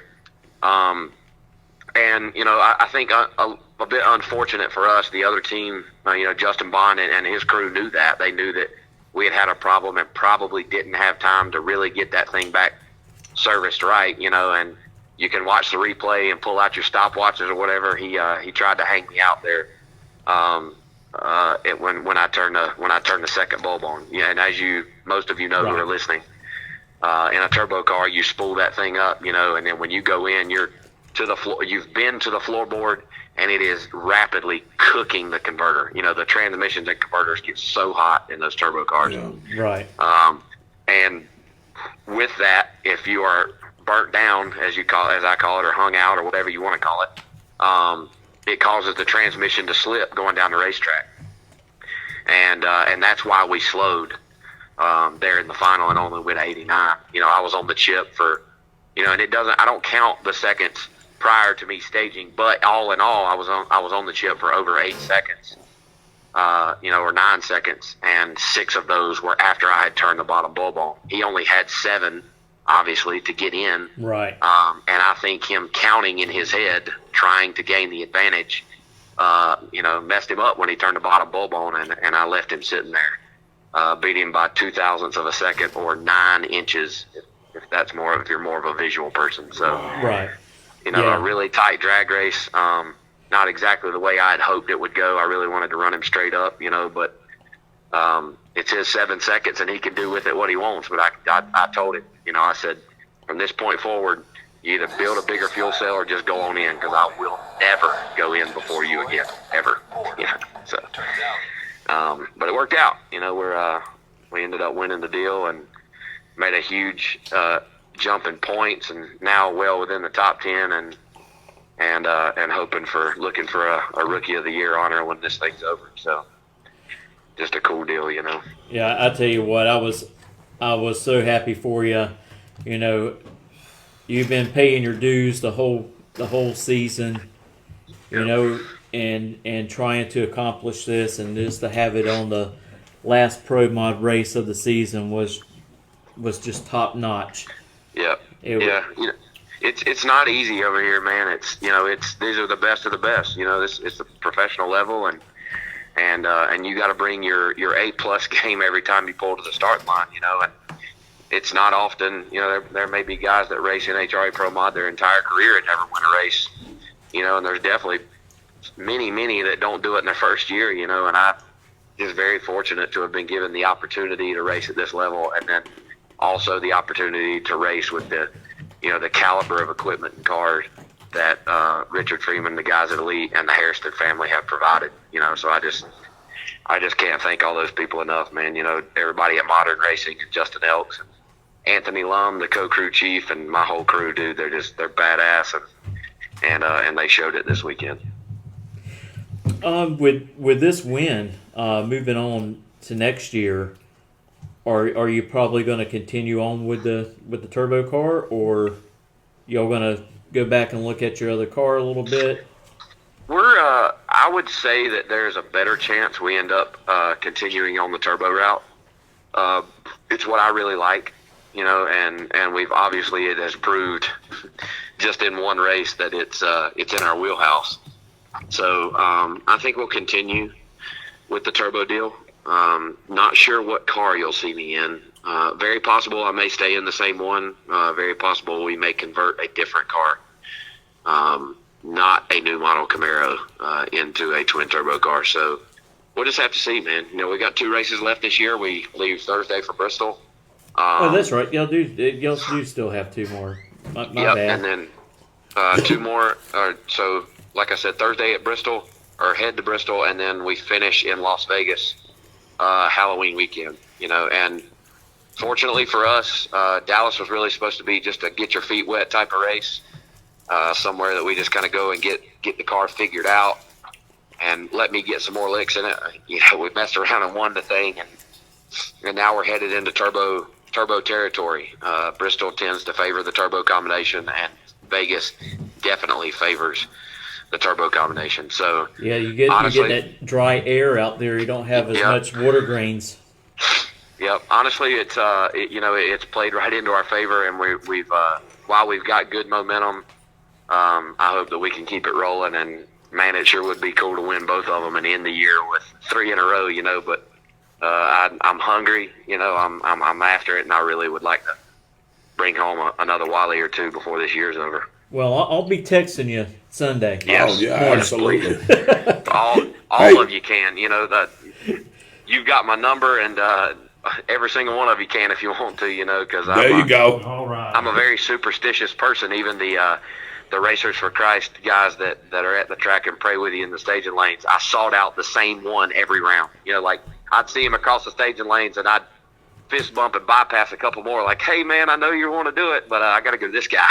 And I literally prayed with the same dude every round. So I'm superstitious like that. I think it matters, and all the stars aligned, dude. I still can't believe it. I was in the hotel Sunday night after the race by myself in my own room, and I had the Wally on the nightstand, and I remember waking up a couple times and like not really wanting to turn over in fear that I had dreamed it, but like easing my head over my shoulder and seeing it sitting there and be like, whew, yeah, it was real. It wasn't a dream.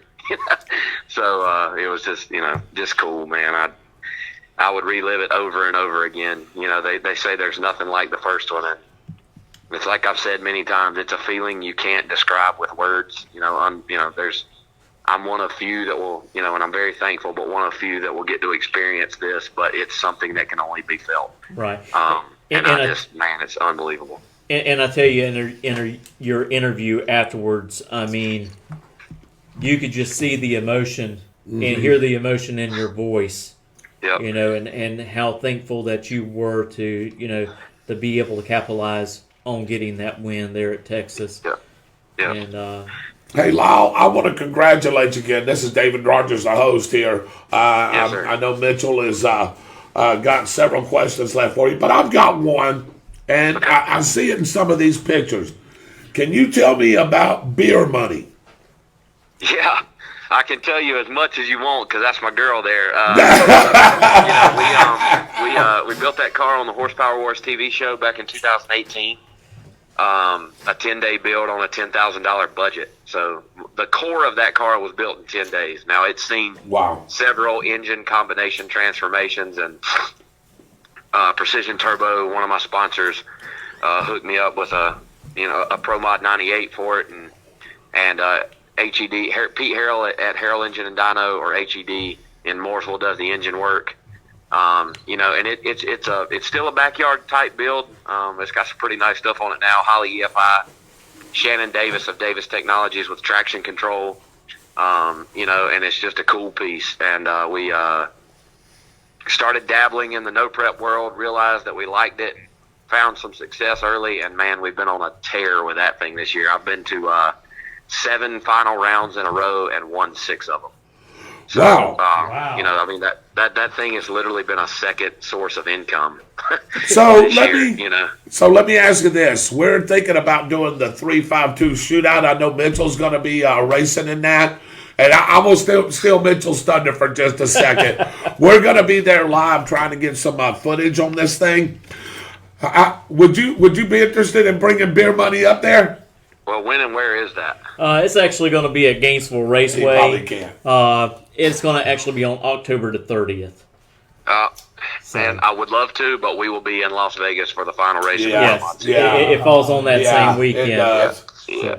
And usually we have that race in April, the early part of April, but it rained us out, so we couldn't run it.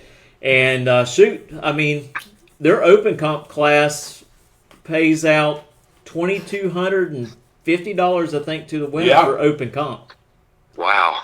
So, and the other classes, I think they're around $1,600. That's what you were telling me. But we're going to have Derek Putnam on our show. He's the organizer of it, and I'm going to get with him after this year, and I'm going to try to see if we can bring in some more corporate dollars to have bigger payouts and stuff, and that way we can bring more people in from around the country instead of just Georgia, Alabama, and the state of Florida. So we can bring in some outer people. I mean, I would like to see some of the guys from the Outlaws. The Street Outlaws. Street Outlaws come in with some of their cars and run in it, but of course we got to have a pretty good jackpot for people to win. Yeah, that's a double-edged sword there. I have this argument or conversation with promoters very often. They in the no prep world, it's pretty popular to advertise these huge purses, big letters across the top, $50,000 to win small tire no prep. Well, that gets your attention. Down in the fine print, way over in the corner, it'll say with a minimum of 100 cars. Right. Man, come on, man. That's just not even realistic. We won't go like that. We wouldn't do that. I'm just using that as an example. So then promoters have realized that if they guarantee a portion of the purse, all right, $5,000 to win, $2,500 guaranteed, $5,000 if we have 25 cars, or whatever. So they're putting $2,500 on top of what what your entry fees pay in, or whatever. And so I've had this argument with a couple of promoters, and there was a race local to me that advertised like $80,000 to win small tire, and I'd done all this work, and gotten all this stuff together, and just a fraction of the cars showed up. We still raced for decent money, but it wasn't even close to that, Right. And I'm like, man, I understand you're trying to gain some hype and stuff, but people, racers like myself, start losing respect for promoters that try to advertise these big purses and then pay some measly, 2% or whatever. You either gotta go say one thing and do put in the work, go find the sponsorship, or just be realistic when you put the flyer out in the first place. So I don't know, man. It's tough. To draw in the big names, you do have to pay big money, and the only way you can pay the big money is if you guarantee it, and that's sticking your neck way out there. So and the only bad thing is it is prepped. It is it is a prepped surface because of all the other different classes that's going to be running. But that's like someone said, hey, they go, let's rise the jackpot up for open comp, and Derek says, yeah, we can do it, but you're going to have to pay more money for entry fee. Are you willing to pay $100? And I put on there, because it was a live thing, I put in there, hey, I'll put my $100 up, but don't you be hollering for this and then not show up and not bring your money, because we want a nice, decent jackpot. So put your money where your mouth is. That's right. That's right. But hopefully we can grow that and maybe get you up one of these races? Sorry, man. I stole your thunder, man. I had to, man. That's fine. That's fine. Beer money. Mitchell kept telling me about beer money. Oh, that thing's bad, man. So I said, man, I have to ask him about beer money. I know he was going to ask us, so I said, let me steal his thunder. I'm going to ask him about beer money. Heck yeah, man. I love that thing, dude. It's my release. You know, like the Pro Mod stuff is all, you know, high pressure and uptight and stuff, and I can throw my little enclosed trailer behind my pickup truck and drag beer money to the local racetrack, just unload it and have fun. So it's a nice kind of release for me. Yeah, for our viewers that are watching right now, we actually have beer money. Yeah. And you're standing on the motor, or actually looks like the cowl in the motor. Yeah, it with does. money in one hand and the yearling in the other hand. That's right. Yeah, that's like my trademark there for when we win with beer money. I turn around at the top end of the racetrack, drive back down it backwards, and then we stand on the intake, drink beer, and hold money. That's a lot of fun. And by the way, disclaimer here, that's frowned upon in the NHRA. Oh. That's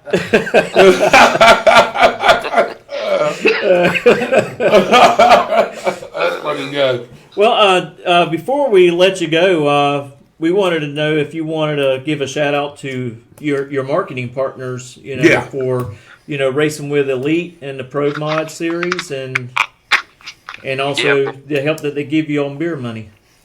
Yeah, man. You know, we can't.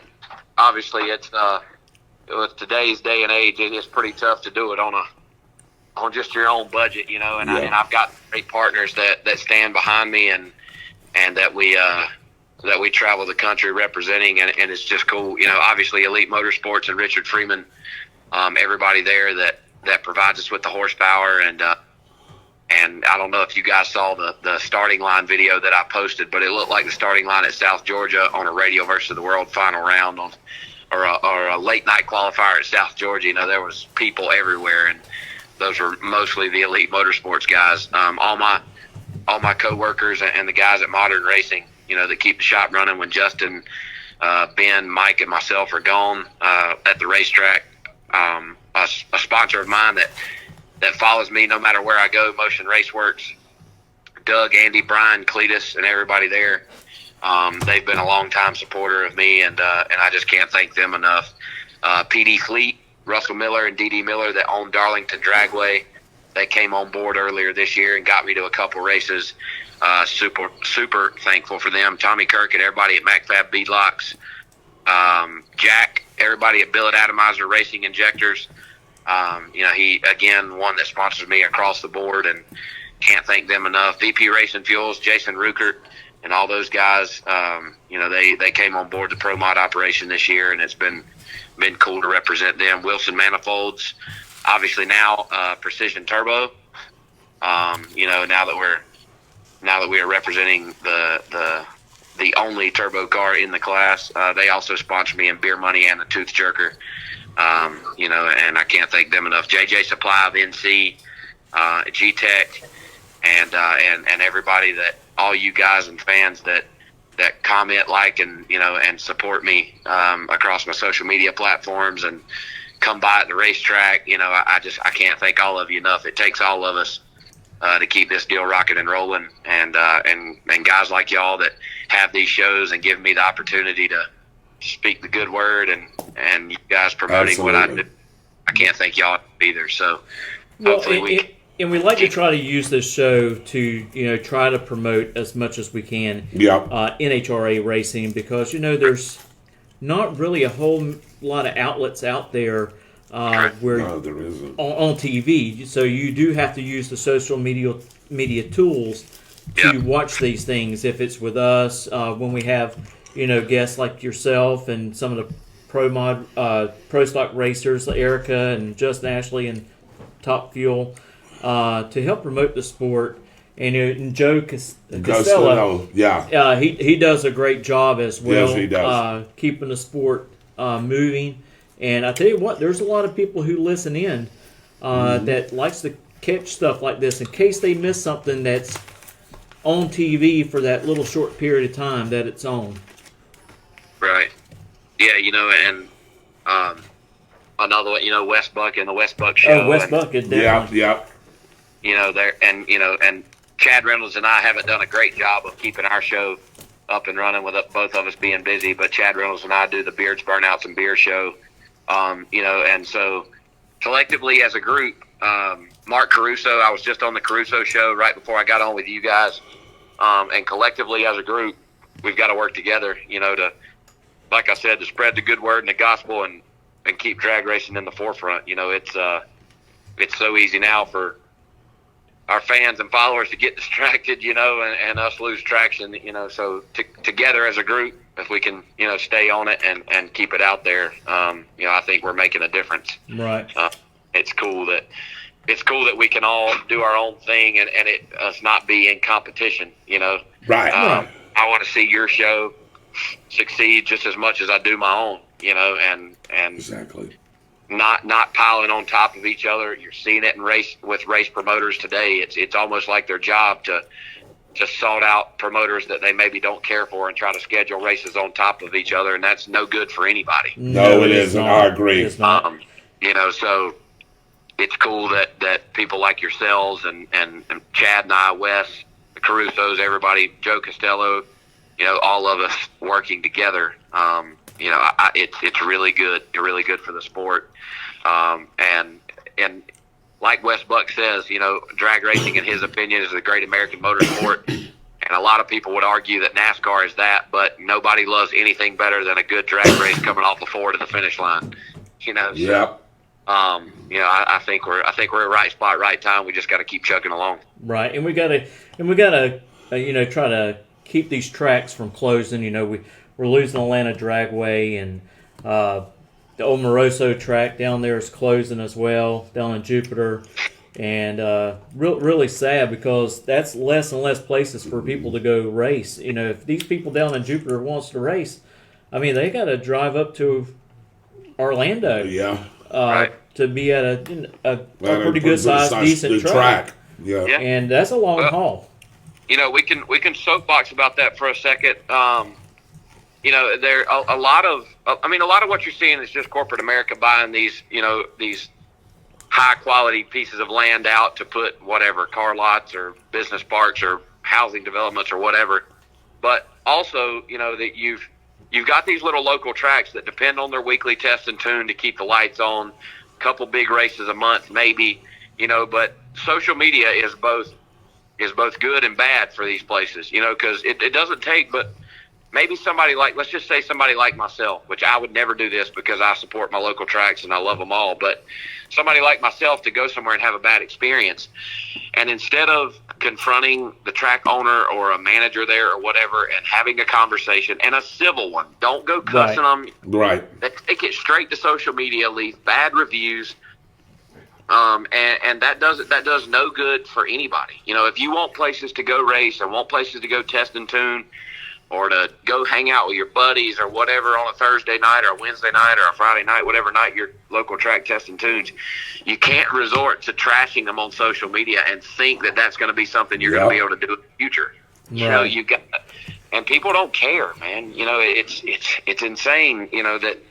That these tracks are struggling to stay open when the performance aftermarket industry has had such a good past, really, year and a half. People have been buying parts and building cars, and there's so many people that have cars that are ready to go to the racetrack, and just like you said, there's tracks closing down everywhere and with no place for anybody to go. Well, that's our own fault. Right. You've got to go support them. Don't try to sneak in the gate and not pay your gate fee. That's how they turn the lights on the next week. Just go to, instead of bringing coolers full of drinks with you and snacks and bread to make sandwiches, go to the concession stand. Spend $5 on a cheeseburger. I agree. Yeah, spend a little bit of money and keep them all float. these things make a difference, man. Right. And if you got kids, take them to the track with you. Yeah. Let them experience and let them get wrapped up in our...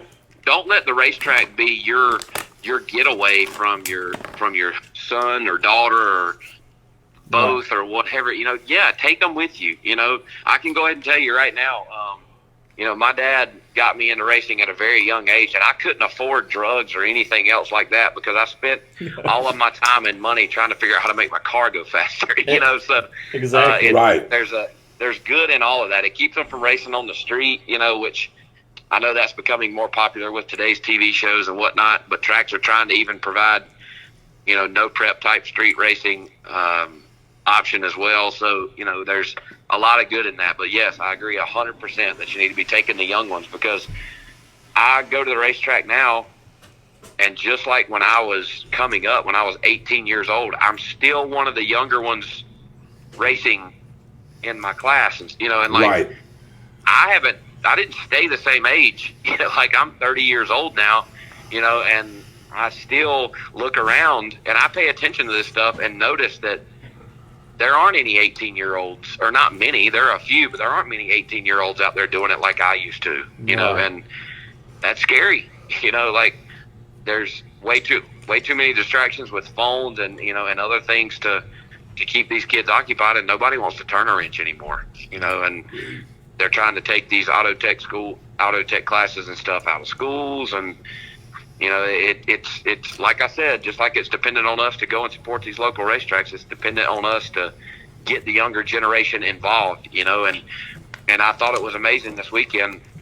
I got to ride back down the track. Me, Matt Smith of Pro Stock Motorcycle, Greg Anderson, Ron Capps, and Justin Ashley all rode back down the track in the victory car, and I jumped out, and there were kids everywhere that came up to me wanting autographs, and I was letting them hold the Wally and take pictures with it while I was signing their shirts and stuff, and that's something else that I think that we've lost touch with, that while I take this very serious and it is my job and stuff, at the end of the day, when you boil it down to the bare water, we are in the entertainment business. Right. Yes. And we are there to put on a show so that fans want to pay their hard-earned money to come and watch us put on the show. And when you don't take the 5 seconds it takes to sign a little boy's or a little girl's poster or take a picture with them, like those things, again, make a difference. We were dead in the middle of a thrash trying to get the car cleaned up back together for the final round. And a little girl stood at the back of the trailer holding a poster, didn't say a word, and I looked over my shoulder and saw her and immediately dropped what I was doing. And, and she ran off to her dad all happy, and it literally took me less than 10 seconds, and that, I don't know, it may have made that little girl's day. Probably did. And I'll tell you, from my experience, you met my little boy, my 8-year-old, and y'all got a picture together out at Gainesville, and he's getting ready to go to, this would be his, is he 8? Yeah, he's 8. Yeah. So he'll be getting ready to go to his 9th Gator Nationals. Right. And someone asked me at the gate one day, he says, "Hey, is this his first time?" I says, "No, this is his 8th Gator Nationals." Oh my goodness, the kid's gone more than what I have. Yeah, of course. I says, and I tell you, the people that he want to see, he wants to go see Erica. That's his driver. Number 1, he likes Steve Torrance, and he's grown to like watching you as well. And cool. I tell you, he loves it, and I will get him started in juniors. But the only bad thing is he has seizures, and so I cannot put him in a junior dragster. I'm not going to do that. I don't care if he's been good for a year and a half. I'm not going to put him in a junior dragster for him to hurt himself or hurt somebody else's child. Well, heck, man, I want to go see Erica. But sorry about that, Lyle. But we also need to tell these kids, even though that you might not ever be able to drive a car, there's other things that you can do for these race teams. You can work on the motor. You can be public relations. Yep, there are careers outside of driving. Now, everybody wants to be a driver, and I'm one of the fortunate ones that gets to do that. But we cannot, as a driver, I cannot do what I do without the team that is around me that does not drive. I have 2 crew chiefs and 3 guys that work on the car, and like could not, absolutely 100% could not do what I do without them. And they're obviously, they don't do it for fun. That's their job. That's how they make a living. There's all the way up to top fuel. It takes an army to run a top fuel car, and those jobs and opportunities are always becoming available, and just like you said, there's public relations, just like Courtney Enders does. There are all kind of careers available outside of driving the car that, and if you are one that has hopes of driving a car in the future, You can take Dallas Glenn as an example. He's worked at KB under Jason Line and Greg Anderson for years. Knows a pro stock car like the back of his hand, and is in contention this year for Rookie of the Year as a driver. You know, he put in it. He did his time, paid his dues, and is now one of the top drivers in pro stock. You know, so that opportunity is there, and there's many more stories that go just like that of guys that came up through the ranks as a crew guy and have found their way into the driver's seat. So, like you said, the opportunities are there. You just got to be willing to put in the work to get to where you want to go. Right. Well, I tell you what, Lyle, it's been a pleasure having you back. Yes, on the show. It has. And I hope the success continues over the next couple of races.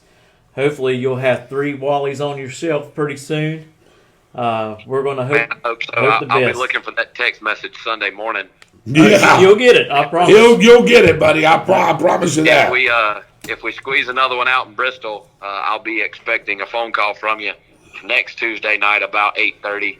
I'll take the next week off, and then immediately following Vegas, I'll take another one. So, all right, that sounds great. Listener, I hope you didn't get tired of hearing me, because if we keep up if the momentum keeps rolling, I hope to hear from you 2 more times before the NHRA Pro Mod season's over. Oh, definitely, and we always have that chance at the Door Slammer Nationals. That'll be coming up hopefully in first week of March. Down there, we'd like to get you live on the camera with us. Yes, sir. So. I am down, and if not there, definitely at the Gators. Oh yes. Yeah, definitely. Yep. All right, Lyle, thank you very much for joining us. Thank you again. Mitchell, thank you. Again, ladies and gentlemen, this is Mr. Lyle Barnett. Hey, got your first victory, big guy. Go get the second one now. Yes, sir. Yes, sir. We're going to try, and I appreciate you guys having me on, giving me the opportunity to talk, and hope to hear from you again soon. Yes, sir. All right, ladies and much. gentlemen, that was Lyle Barnett, special guest. Hey, great guest. We've had him on before. Let's close the show down. Michael, give me a weather real quick. Hey, real quick, just so you guys can see it, sunny skies, partly cloudy skies as we move through the rest of this week. Cold front making its approach through the weekend and into next week's more seasonal temperatures. But for now, look for temperatures in the upper 80s with lows in the upper 60s. And again, increasing clouds as we make our way through the weekend. But come next week, you're going to want to sleep with the windows open. Well, you heard it from our guy right there, Mr. Michael Heater. Great show tonight, guys. Mr. Barn Banwell, the Barn Banwell, had to leave early. He had a commitment to take care of. On behalf of Mitchell Gunner, Dave Holland, Michael Heater, and myself, David Rodgers, God bless you. See you next Tuesday night.